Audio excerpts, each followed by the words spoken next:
Halo guys, di sini saya akan lanjut menjelaskan tentang normalisasi. Di sini saya ada contoh tentang tabel yang belum dinormalisasi. Di sini ada ID peminjam, nama peminjam, ID buku 1, judul buku 1, pengarang 1, ID buku 1, judul buku 2, pengarang 2, dan seterusnya. Jadi di sini tuh masih berantakan ya teman-teman. Jadi masih belum terstruktur. Jadi di sini tuh masih dipisah-pisah. Judul buku ada judul buku 1, ada judul buku 2, terus pengarang 1, pengarang 2. Di sini saya juga ada contoh ya teman-teman. Di contoh normalisasi yang ininya. Nih, kayak gini teman-teman. Nih. Di sini ada tabel yang belum dinormalisasi. Tabel data-data ini saya ambil dari data yang tadi ya teman-teman. Ada ID peminjam, nama peminjam, dan sebagainya. Di sini juga sama teman-teman. Di sini juga masih belum terstruktur ya teman-teman, masih belum rapi. Jadi di sini saya akan bentuk normalisasi yang ke satu.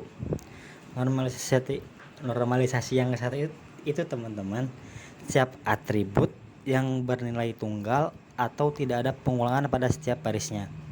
Jadi di sini tuh kita jadiin satu teman-teman. Kan yang tadi ada ID buku 1, ID buku 2. Jadi di sini tuh jadiin satu doang teman-teman. Jadi ID buku doang, ID ID peminjaman doang, ID peminjam doang.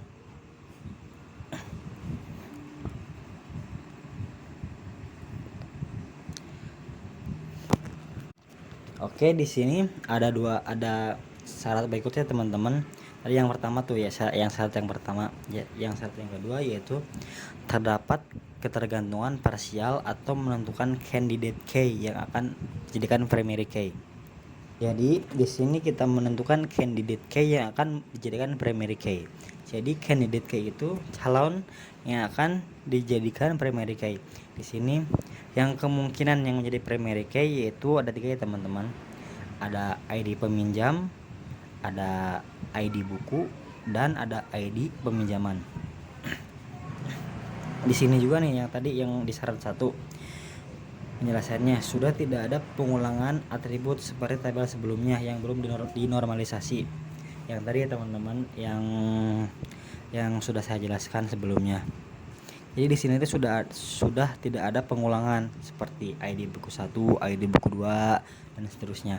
Dan tadi juga primary key-nya telah ditentukan. Terus kita lanjut aja ke bentuk normalisasi 2. Bentuk normalisasi 2 itu ada 2 syarat ya teman-teman. Syarat yang pertama, semua atribut yang bukan primary key memiliki ketergantungan terhadap atribut primary key. Jadi di sini kan ada 3 entitas ya teman-teman, dan setiap entitas pasti ada primary key. Jadi semua atribut yang bukan primary key, kan di sini primary key-nya yang tadi ID peminjam, ID peminjaman, dan ID buku, itu pasti memiliki ketergantungan terhadap primary key, nya itu sendiri. Di sini atribut yang bukan primary key-nya itu ada nama peminjam di tabel peminjam ini. Kalau di tabel pinjaman ini ada jumlah pinjam, tanggal pengembalian, ID peminjam, ID buku. 2 ini ntar saya jelaskan teman-teman terakhir. Terus yang di entitas terakhir di buku peminjam, di sini ada dua yang bukan primary key. Ada judul buku dan pengarang. Pasti atribut yang bukan primary key itu memiliki ketergantungan terhadap primary key-nya teman-teman. Kayak gini nih. Pasti ini ketergantungan kepada ID buku. Ini juga sama pada ID peminjaman, ini juga sama nama. Terus syarat yang kedua, terhadap ketergantungan transitif, artinya suatu atribut yang menjadi primary key pada suatu tabel, maka pada saat direlasikan pada tabel lainnya akan menjadi foreign key atau kunci tamu. Di sini ada contoh implementasinya teman-teman. Kan tadi ada atribut primary key. Di sini nih ada ID peminjaman. Kan ID peminjam ini primary key. Terus syarat yang kedua itu ID peminjaman ini kita pindahin ke sini ke entitas peminjaman, kita pindahin ke sini itu menjadi foreign key teman-teman atau kunci tamu. Bisa kita tandai dengan adanya bintang 2. Di sini juga sama.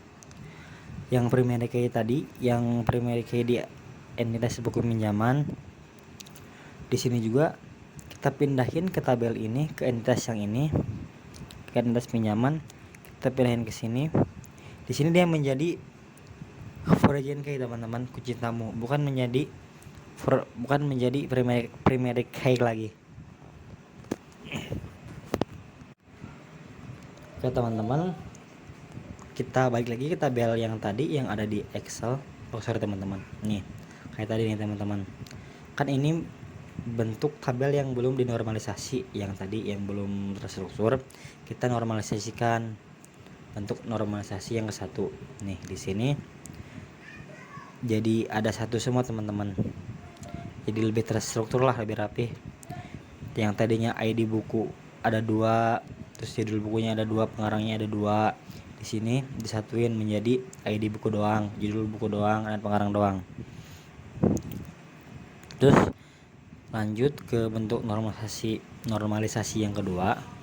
Di sini ada 3 tabel ya teman-teman, sama sih kayak yang tadi yang sudah saya jelaskan. Ada tabel peminjaman dan buku pinjaman.